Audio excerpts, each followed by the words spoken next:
हम्म आज की इस विस्तृत चर्चा में हम जिस मुख्य विषय पर बात करने वाले हैं वो है समाजीकरण यानी सोशलाइजेशन। हाँ, ये एक बहुत ही महत्वपूर्ण और गहरा विषय है। बिल्कुल। और हमारा मुख्य उद्देश्य है कि जो लिखित स्रोत सामग्री हमें दी गई है हम उसका पंक्ति दर पंक्ति बिल्कुल क्रमानुसार गहराई से अध्ययन करें। एकदम बुनियादी स्तर से समझना सबसे सही रहेगा। तो इस विषय में आगे बढ़ने से पहले कृपया इस वीडियो को लाइक करें। अब अगर हम स्रोत की बिल्कुल पहली पंक्ति से शुरुआत करें तो उसमें समाजीकरण की बहुत ही स्पष्ट परिभाषा दी गई है। हाँ, परिभाषा से ही पूरी नींव तैयार होती है। इसमें स्पष्ट रूप से बताया गया है कि समाजीकरण एक ऐसी प्रक्रिया है जिसमें मानव समाज द्वारा सीखता है। समाज के माध्यम से सीखने की प्रक्रिया। बिल्कुल। और इसमें सबसे महत्वपूर्ण बात ये लिखी गई है कि ये प्रक्रिया पूरे जीवन निरंतर चलती रहती है। यानी ये कोई ऐसी चीज नहीं है जो एक दिन खत्म हो जाए। जन्म से लेकर जीवन के अंत तक कभी नहीं रुकती। ये बस लगातार चलती ही रहती है। एकदम सही। अब इसी निरंतर चलने वाली प्रक्रिया की और गहराई में जाते हुए स्रोत हमें इस बात की ओर ले जाता है कि ये समाजीकरण असल में घटित कैसे होता है। इसके पीछे के कारक। हाँ, समाजीकरण की प्रक्रिया के अंतर्गत जो सबसे पहला बिंदु स्रोत में बताया गया है वो है पालन पोषण यानी चाइल्ड रियरिंग।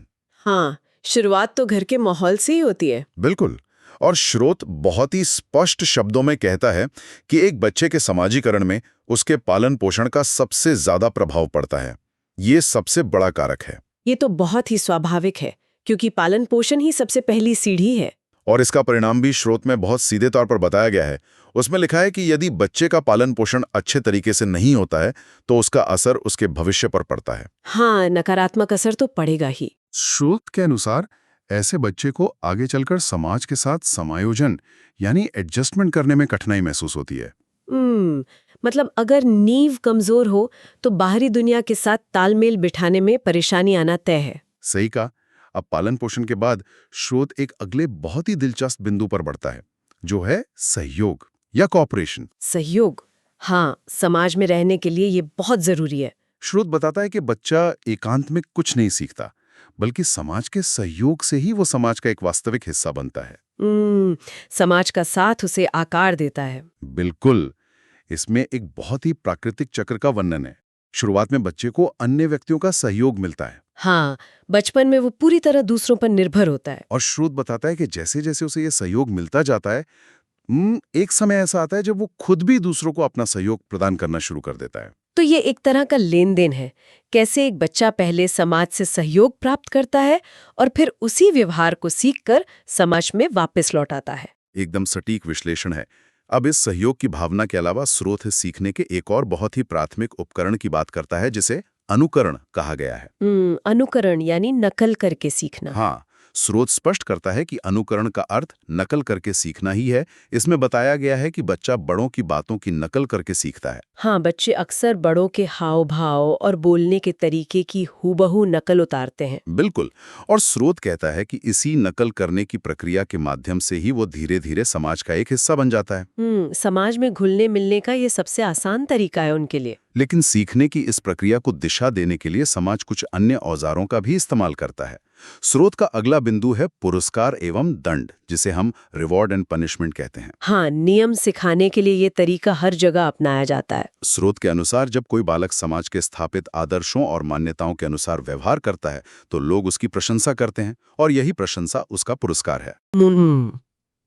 तारीफ मिलने से उसे वो काम सही लगता है। लेकिन इसके बिल्कुल विपरीत जब वो कोई असामाजिक व्यवहार करता है यानी ऐसा कुछ जो समाज को गलत लगता है तो उसे दंड मिलता है। हाँ, गलत काम का नतीजा दंड के रूप में सामने आता है। और स्रोत एक बहुत ही महत्वपूर्ण बात कहता है कि इसी दंड के भय से बच्चा उस कार्य को दोबारा नहीं करता।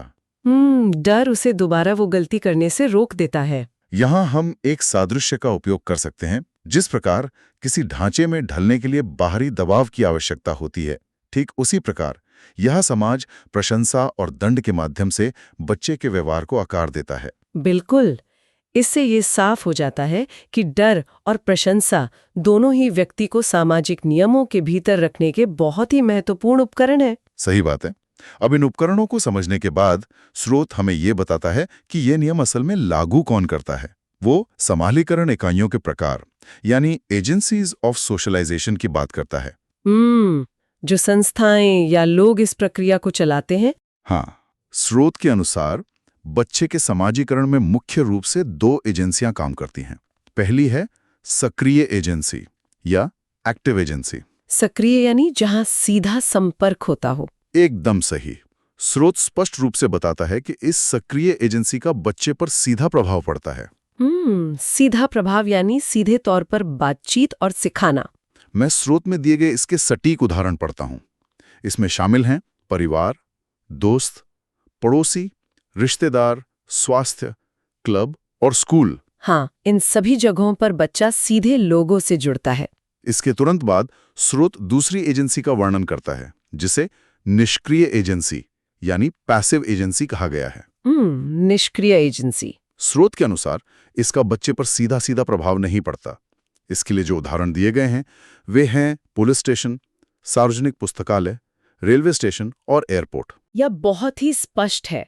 सक्रिय एजेंसियां वो हैं जिनसे बच्चा सीधे बातचीत करता है, जबकि निष्क्रिय एजेंसियां वो स्थान हैं जो अप्रत्यक्ष रूप से सामाजिक नियम सिखाते हैं, जैसे पुस्तकालय में शांत रहना।